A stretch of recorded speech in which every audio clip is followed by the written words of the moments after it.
Samantala, nagsimula na po ng pamimigay ang cash aid kahapon. Naging maayos at walang malaking aberya sa unang araw ng pamamahagi ng ayuda. Ito po ang ilang mga larawan.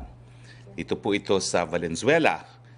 Tapos ito naman po ay sa Manila. Susunod po ay sa San Juan. At ito naman po sa Malabon. Sa Pasay City po ito. Sa Pasig City. Okay.